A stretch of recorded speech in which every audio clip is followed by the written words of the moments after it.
Janganlah padamkan roh. Ini pesan Tuhan buat kita. Jangan padamkan roh.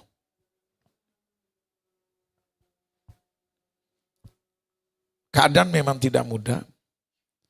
Situasi tidak mudah. Tetapi ketika rohmu tetap berpaut kepada Tuhan,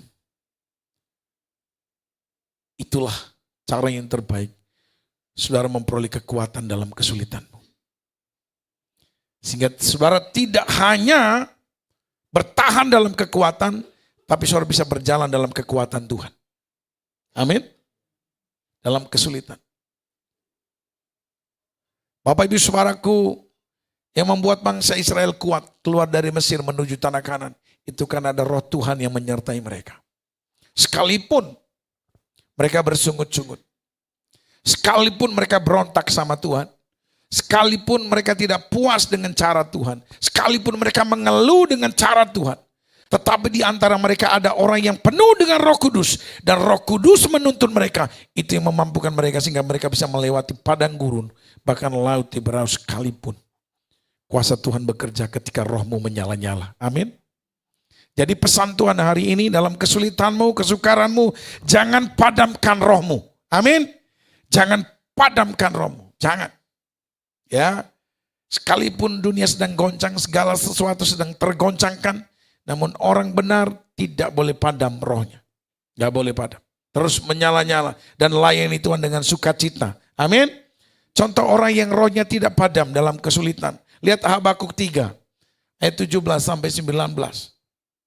Saya dapat ini melalui doa. Tuhan, apa Tuhan pesanmu untuk umatmu?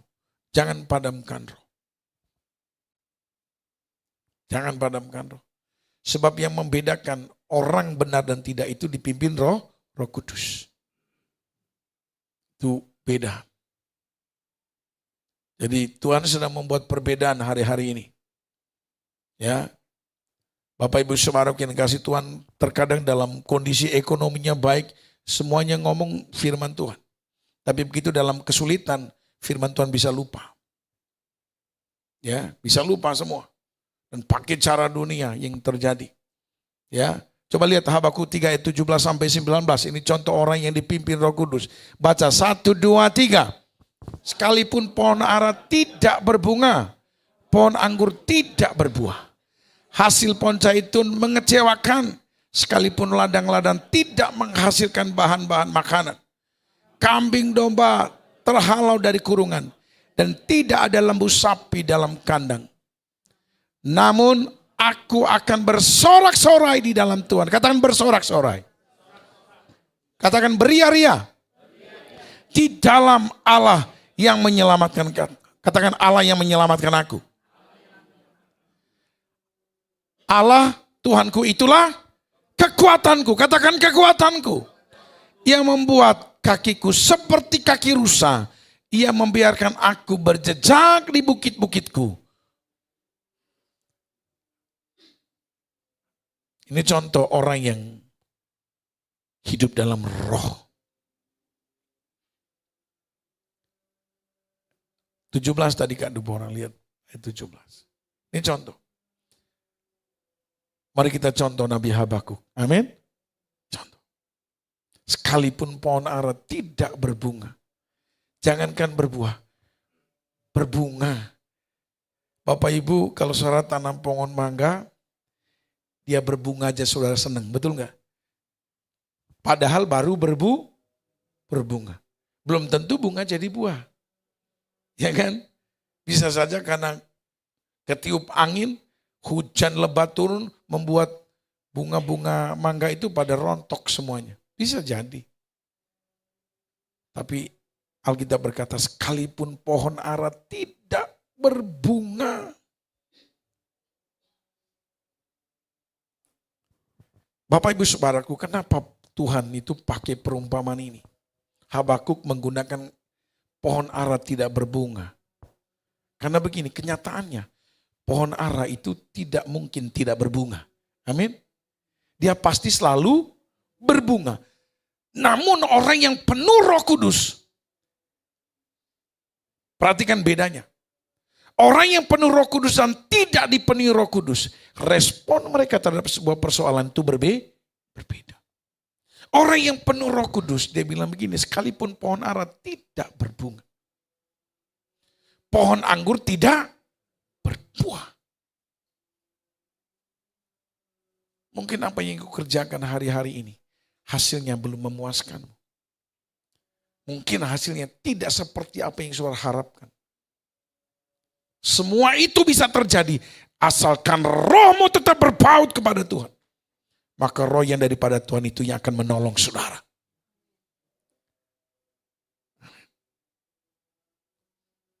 Jangan padamkan roh. Jangan padamkan roh. Sekalipun pohon anggur tidak berbuah, hasil pohon zaitun mengecewakan. Bapak Ibu Saudaraku, waktu Pak Bambang Nursena itu menyampaikan seminar tentang sejarah, Bapak Ibu. Saya ini kalau ngomong sejarah itu ngantukan Bapak Ibu Saudara. Ya, memang ada orang-orang tertentu yang benar-benar hebat dengan sejarah.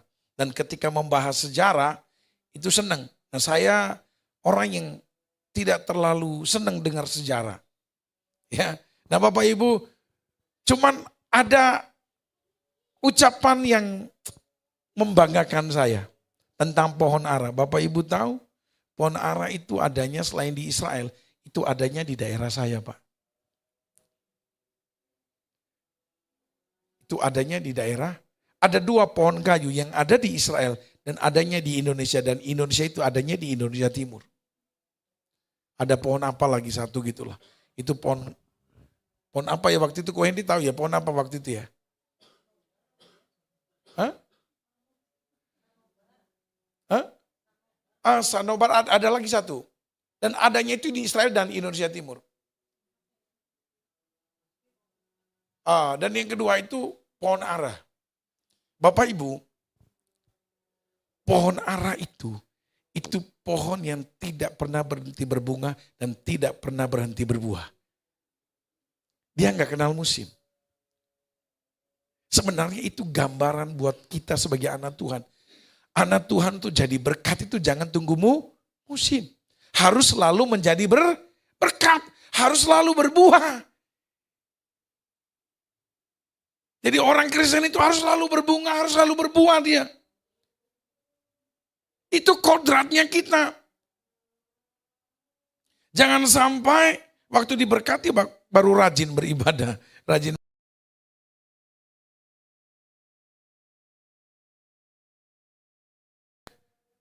Itu pemimpin Happy Family. Ini saya saksikan. Dia kena cancer. Kena cancer Bapak Ibu Saudara. Dalam setiap kemo, dia tidak pernah berhenti beribadah. Dan yang kedua, setiap malam dia melakukan perjamuan kudus. Bapak Ibu, dia bisa sembuh dari kansernya.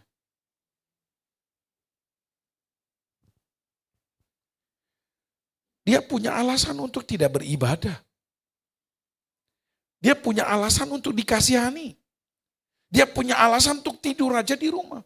Dia berdiri nggak kuat, duduk nggak kuat. Tetapi selama dia kena kanker, dia tidak pernah berhenti beribadah. Dia tidak pernah berhenti beribadah. Nah, kita cuma flu. Bapak Ibu, suara saya ini muncul. Tadi hilang suaranya. Waktu komsel semalam, Ciing bilang begini, tadi suaranya Pak Yusak. Nah setelah terima telepon, suaranya hilang, serak suara. Dari tadi hilang suaranya. Nah begitu saya nyembah, muncul suaranya. Haleluya. Jadi harus menyembah terus, amin. Biar suaramu muncul. Jadi Bapak Ibu Saudara, dia kena kanker. Bapak Ibu Saudara. Dia berobat ke sana kemari. Namun ibadah dia tidak pernah tinggalin Pak. Baik hari Minggu maupun hari Selasa di saat persekutuan. Dia tidak mau di rumah. Dia mau duduk dengar firman. Dia mau berdoa. Dia mau menyembah Tuhan. Saudara yang kasih Tuhan. Orang yang padamkan roh ketika ada masalah datang. mereka lebih memilih untuk meratapi keadaan daripada mereka mencari Tuhan. Saya terberkati dengan firman yang disampaikan Pak Halim waktu itu. Lebih baik kita tersungkur di bawah kaki Tuhan daripada kita tersungkur dengan masalah. Amin. Jadi Bapak Ibu Saudaraku, ini luar biasa ini Nabi Habakuk ini. Sekalipun pohon ara tidak berbunga, pohon anggur tidak berbuah, hasil pohon zaitun mengecewakan, sekalipun ladang-ladang tidak menghasilkan bahan makanan, kambing domba terhalau dari kurungan, dan tidak ada lembu sapi dalam kandang. Namun aku tetap bersorak-sorai, aku tetap beria-ria. Artinya apa? Ketika orang itu dipenuhi Roh Kudus, dia tidak mau tenggelam dalam masalah. Amin. Dia nggak mau kalah dengan kesulitan. Dia nggak mau kalah dengan persoalan. Dia tetap melawan itu persoalan dengan kekuatan yang dari Roh Kudus itu.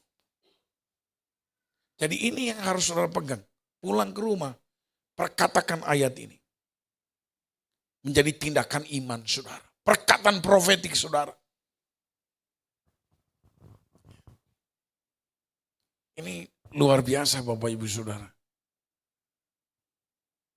Saya berdoa Tuhan, apa yang harus saya bagikan. Apa yang dari kemarin saya berdoa, saya sudah tulis ayat yang lain. Apa Tuhan? Apa yang harus saya sharingkan? Dan Tuhan ingatkan saya, kasih tahu jemaat, jangan padamkan roh. Jangan padamkan. Dan Tuhan kasih tahu contoh orang yang tidak memadamkan roh itu siapa? Habakuk salah satunya. Ada banyak tokoh Alkitab.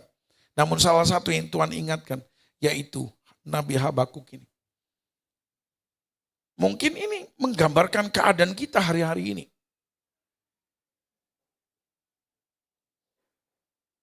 Saudara sudah berusaha, sudah berjuang, tapi hasilnya belum sesuai dengan harapan.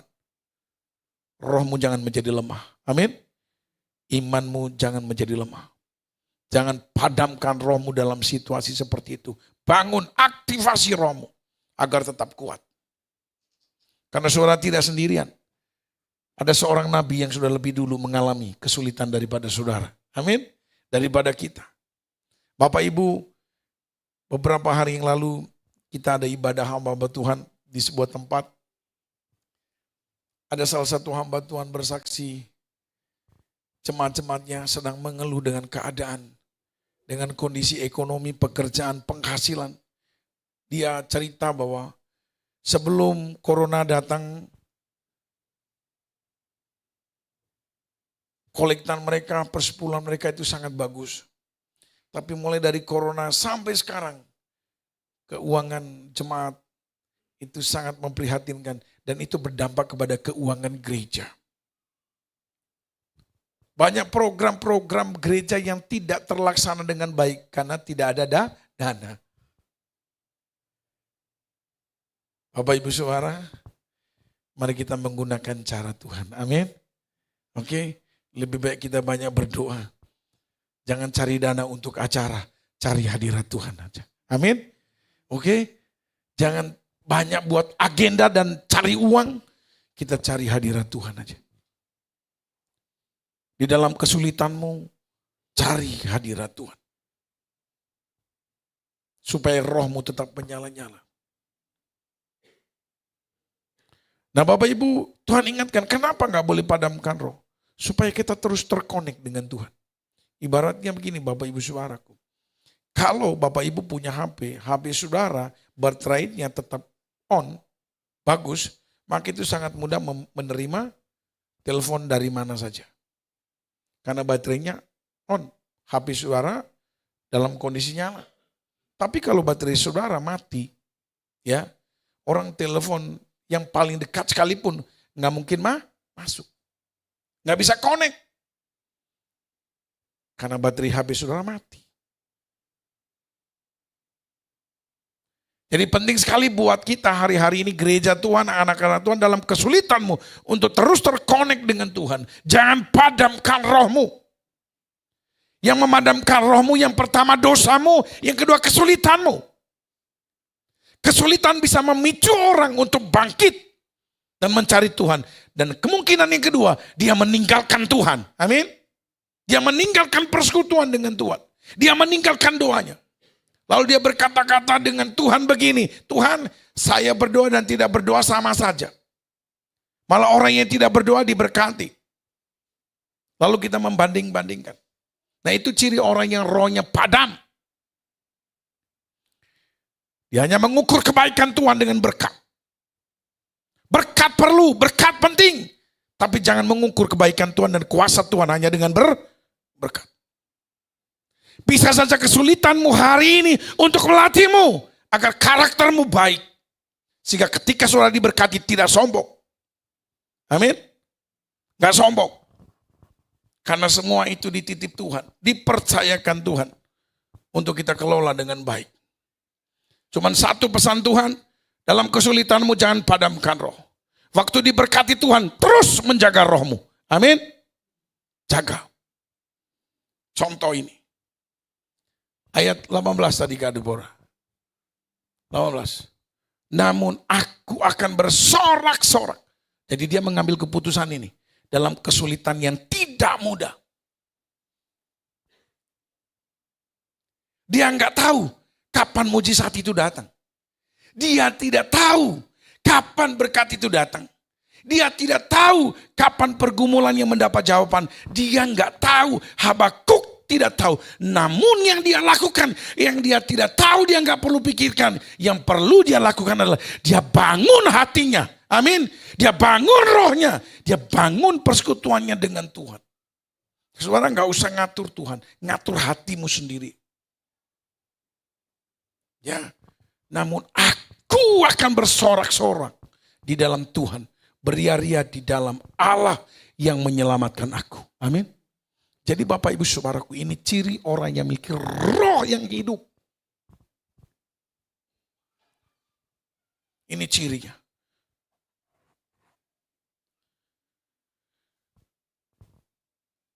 Bapak Ibu Saudaraku yang dikasihi Tuhan.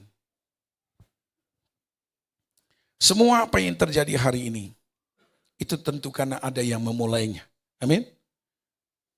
Kita nggak bisa ada di sini kalau tidak ada yang memulainya. Ko Hendy saya memulai pergerakan ini lewat doa dan berpuasa. Ada Yani, ada email, ada Putri waktu itu. Berminggu-minggu, berbulan-bulan tanpa ada perubahan. Lalu kita ambil sebuah keputusan untuk berdoa dan berpuasa. Gak ngundang pendeta hebat, cari hadirat Tuhan, mengejar hadirat Tuhan. Lalu kita memutuskan kita doa dan berpuasa bersama. Kita mulai. Oh saudara yang dikasih Tuhan, itu maka kita ada saat ini. Kita ada saat ini. Dan saya juga bergembira hatiku. Begitu saya tanya Pak Vida yang Tuhan percayakan untuk kelola usaha di sini, omsetnya naik sampai hari ini. Dan untuk selama bulan Agustus, sudah tempat ini udah banyak dipesan. Dan tempat ini juga jadi berkat. Tadi sudah ada yang tunangan di sini. Tapi bukan jemaat kita. Sudah. Jadi saya datang udah, jadi tadi pagi saya telepon tempat ini dipakai. Untuk ada tunangan, jadi puji Tuhan, amin. Tempat ini bisa jadi berkat. Jadi kita hadirkan hadirat Allah. Nanti hadirat Allah itu yang akan melawat kita. Amin. Saudara, di saat saudara datang, mumet pulang, Tuhan tiba-tiba kasih hikmat dan jalan keluar. Itu enaknya ke dalam hadirat Tuhan.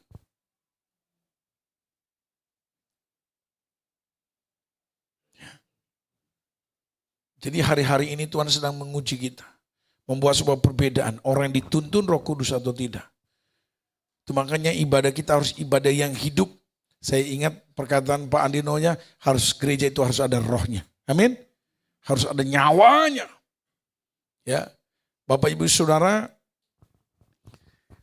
Ini Bu Gideon ini punya jaket namanya Gavindo. Coba diperlihatkan Bu, jaketnya bagus. Ini pembagian dari orang kaya yang dipulihkan Tuhan. Bapak Ibu Saudara, saya saksikan waktu berapa minggu yang lalu. Itu ada doa pujian penyembahan di Menara Kota, Menara Pandang. Seorang ibu yang sangat sederhana. Mungkin kalau orang teologian dengar khotbahnya ya biasa aja. Kata-katanya ya pokoknya dia nyampaikan seitunya. Begitulah, enggak teratur. Tapi saudara tahu dia punya pengalaman hidup yang luar biasa. Dia bagi-bagi berkat di situ. Terakhir Pak, semua itu mengharapkan. Karena semua hadiah udah dibagikan. Lalu dia ngomong, ada satu hadiah yang lebih besar daripada hadiah yang Bapak Ibu terima dari tadi. Ada yang berpikir, saya jangan pulang dulu lah. Pikirnya Bapak Ibu hadiahnya itu berupa uang, berupa barang, benda. Yang orang mungkin udah lah mikir, kira-kira nanti dapat kulkas enggak ya? Dapat sepeda motor enggak ya? Jadi Bapak Ibu Saudara tahu enggak? Begitu di momen-momen terakhir, dia bilang begini, ini harta kekayaan terbesar. Dan yang mengiring saya di dalam masa sulitku dan masa sukarku, ini yang menyertai saya, yaitu Alkitab. Waktu dia terpuruk, waktu dia bangkrut, sampai semua istrinya rumahnya diambil semua, termasuk keyboard kesayangan anaknya, itu diambil karena mereka tidak bisa membayar cicilan. Bapak Ibu dalam kesulitan itu yang dia lakukan berdoa, baca firman, berpuasa. Doa, baca firman, dan berpuasa. Doa, baca firman, dan berpuasa. Itu saja yang dia lakukan. Sampai pada akhirnya Tuhan tolong beliau. Yang pertama, dia harus masuk ke Kalimantan. Ya Bu ya, bekerja di sana. Dia masuk hutan. Dan di sanalah Tuhan memproses dia. Tuhan bentuk dia. Di sana pun dia baca firman, berdoa dan berpuasa di sana. Dia tidak tinggalkan firman. Sekalipun sudah dapat pekerjaan. Bapak Ibu gak lama kemudian. Dia diangkat Tuhan menjadi seorang direktur. Dalam titik terendah saudara. Apa yang saudara lakukan? Mengeluh. Mengeluh. Ngumpat. Mengumpat. Marah. Apa yang saudara lakukan?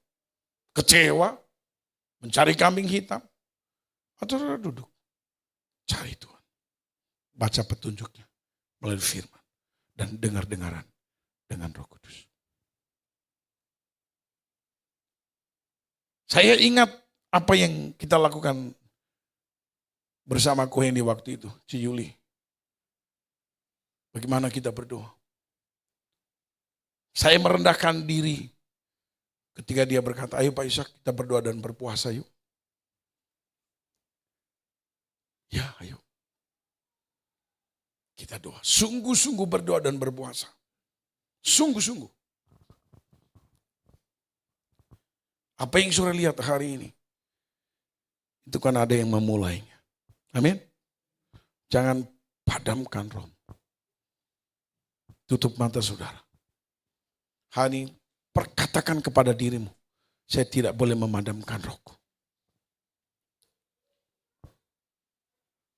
Supaya rohmu tetap menyala-nyala, saudara harus punya firman. Firman harus menjadi pegangan saudara. Pegang hatimu, ngomong sama Tuhan, Tuhan, saya tidak mau padamkan roh. Saya mau berpaut kepadamu. Saya mau terus bergaul karib dengan Engkau.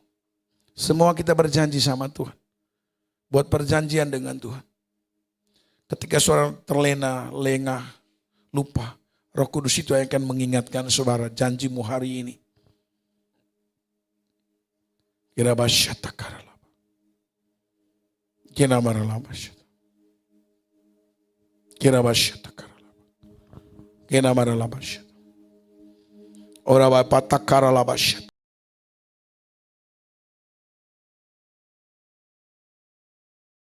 Tidak boleh padam rohnya. Sama-sama menyala-nyala, sama-sama berapi-api, sama-sama menjaga rohnya dengan terus membangun hubungan dengan Tuhan melalui firman, doa, dan berpuasalah senantiasa agar roh Tuhan bekerja nyata dalam hidupmu. Berpuasa mengajarkanmu untuk merendahkan diri supaya saudara tidak jatuh dalam kesombongan.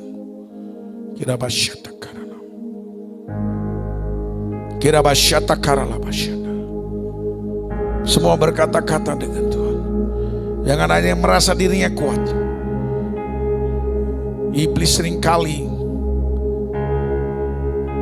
mencari celah.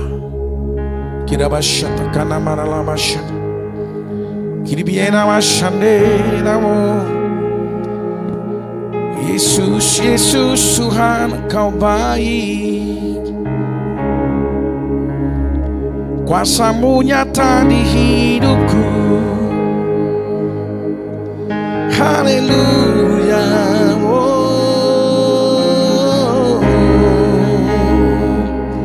Miliki roh seperti Habakuk, saudaraku. Ini contoh hamba Tuhan yang dipenuhi Roh Kudus. Hamba Tuhan yang tidak memadamkan roh. Dia berkata, sekalipun pohon ara tidak berbunga, pohon anggur tidak berbuah, dan pohon zaitun tidak menghasilkan, kambing domba terhalau dari kurungannya, namun aku tetap bersukaria. Aku tetap mencari Tuhan, sebab Tuhan adalah keselamatanku.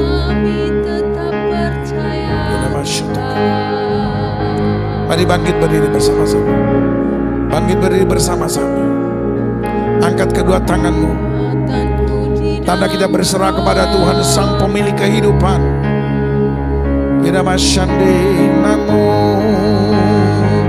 Fisikmu bisa lemah, asalkan rohmu jangan lemah, maka Tuhan akan membuat engkau tetap kuat dan kuat dan kuat. Terima kasih Tuhan.